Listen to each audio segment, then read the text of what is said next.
साल 2026 महीना अप्रैल का और दुनिया एक बहुत बड़ी जंग के बिल्कुल दहाने पर खड़ी थी। अमेरिका और ईरान के दरमियान कशीदगी अपने उरूज पर थी। आइए ज़रा तफसील से देखते हैं कि ये बहरान कैसे पैदा हुआ और दुनिया तबाही से कितना करीब पहुंच गई थी। ये सब शुरू कैसे हुआ? इसकी शुरुआत हुई 7 अप्रैल 2026 को एक धमकी से। उस वक्त के अमेरिकी सदर डोनाल्ड ट्रंप ने ईरान के खिलाफ एक चौंका देने वाला बयान दिया। आज एक पूरी तहजीब ख़त्म हो जाएगी, एक ऐसी तहजीब जो कभी वापस नहीं आएगी। बस इस एक बयान ने पूरी दुनिया में खलबली मचा दी।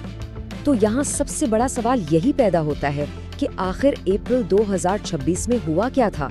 कैसे दुनिया एक तबाहकुन जंग से सिर्फ और सिर्फ 90 मिनट की दूरी पर पहुंच गई? आइए उन वाक़यात को समझते हैं जिन्होंने इस बहरान को जन्म दिया। इस सवाल का जवाब जानने के लिए हमें सबसे पहले ये देखना होगा कि इस लड़ाई में दांव पर क्या लगा हुआ था। मतलब इसके नताइज कितने खतरनाक हो सकते थे, इंसानी जानों के लिए भी और माहौल के लिए भी। जंग के पहले 50 दिनों में ही जो इंसानी नुकसान हुआ वो नाकाबिले तसव्वुर था। 7,000 से ज्यादा खानदान तबाह हो गए। और ये सिर्फ कोई नंबर्स नहीं है, ये हजारों कहानियां हैं, लाखों जिंदगियां हैं जो इस जंग ने हमेशा के लिए बदल दी। लेकिन इससे भी बड़ा खतरा वो था ईरान की न्यूक्लियर तंसीबात पर हमलों का। देखें, 21 मार्च को नेतन्स की तंसीब पर हमला हुआ, लेकिन सबसे खतरनाक बात तब हुई जब बुशेयर न्यूक्लियर पावर प्लांट के करीब 4 बम गिरे। सोचें, अगर एक भी बम सीधा प्लांट पर लग जाता तो पूरे खलीजी खित्ते में ताबकारी फैल सकती थी, यानी चेरनोबिल जैसी एक और बड़ी तबाही। अब ये फजाई हमलों के खतरात सिर्फ न्यूक्लियर प्लांट्स तक ही नहीं थे। इसी दौरान एक गिरे हुए अमरीकी फाइटर जेट के वाक़े ने जंग की जो असल तस्वीर थी ना, वो सबके सामने लाकर रख दी। एक तरफ तो सदर ट्रंप मुसलसल ये दावे कर रहे थे कि हम जीत चुके हैं और हवा में हमारा मुकम्मल कंट्रोल है, लेकिन दूसरी तरफ हकीकत क्या थी? हकीकत ये थी कि 3 अप्रैल को ईरान ने अमेरिका का एक इंतहाई जदीद F-15E स्ट्राइक ईगल तैयारा मार गिराया था। इस तैयारे के 2 पायलट्स में से एक, वो दुश्मन की हदूद में 24 घंटे से भी ज्यादा फंसा रहा। वो जख्मी था, इसके बावजूद वो 7,000 फुट की बुलंदी पर एक पहाड़ी दरार में जा छुपा और वहाँ से उसने सिर्फ 3 लफ्जों का एक रेडियो मैसेज भेजा, खुदा मेहरबान है। जब अमेरिकी हुकाम ने इस मैसेज की तस्दीक की तो फिर एक ऐसा रेस्क्यू ऑपरेशन शुरू हुआ जिसकी मिसाल नहीं मिलती। अच्छा, ये रेस्क्यू ऑपरेशन कोई आम ऑपरेशन नहीं था, ये बहुत ही पेचीदा मंसूबा था। पहला कदम तो था धोखा देना। CIA ने ये झूठी खबर फैला दी कि पायलट को बचा लिया गया है ताकि ईरानी अपनी तलाश रोक दें। दूसरा, उन्होंने एयरमैन की बिल्कुल सही लोकेशन का पता लगाया। तीसरा, डेल्टा फोर्स और नेवी सील्स के सैकड़ों कमांडोज ईरान में दाखिल हुए। और फिर आखिरकार शदीद फायरिंग और अपने तैयारों का नुकसान उठाने के बावजूद उन्होंने उस एयरमैन को कामयाबी से निकाल लिया। अब जब कशीदगी बिल्कुल उरूज पर थी तो अचानक सिफारतकारी के दरवाजे खुलने लगे और जंग बंदी का एक बहुत ही नाजुक मौका पैदा हुआ।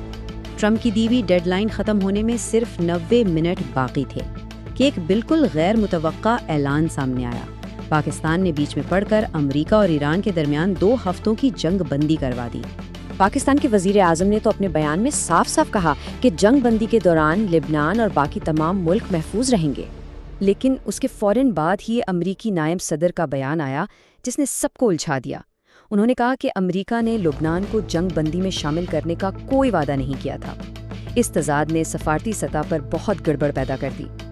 और फिर अभी जंग बंदी का ऐलान हुए चंद घंटे ही गुजरे थे कि इसराइल ने लिबनान पर इस जंग की सबसे खतरनाक बमबारी कर दी, जिसमें 300 से ज्यादा लोग मारे गए।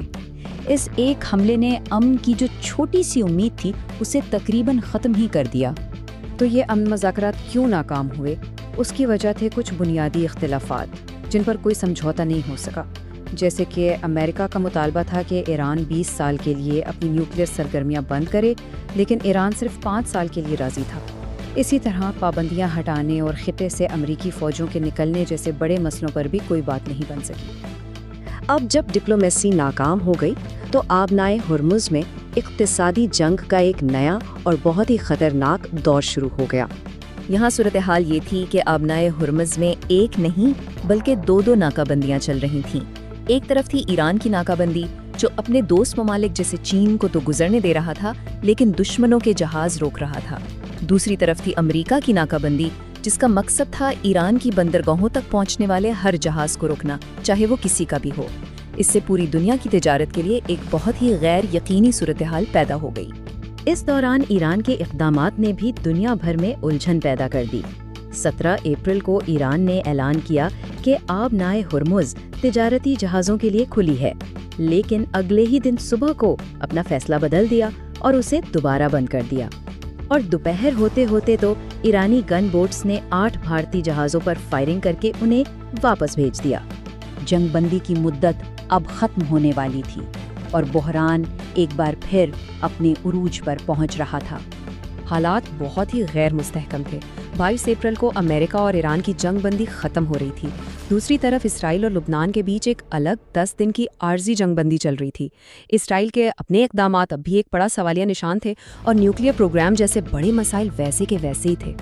तो जब जंगबंदी ख़त्म हो रही थी और इत्तेहादी अपनी अपनी मर्जी कर रहे थे, तो आखिरी और सबसे अहम सवाल यही बचता है कि इस पूरे बहरान में असल कंट्रोल किसके हाथ में था।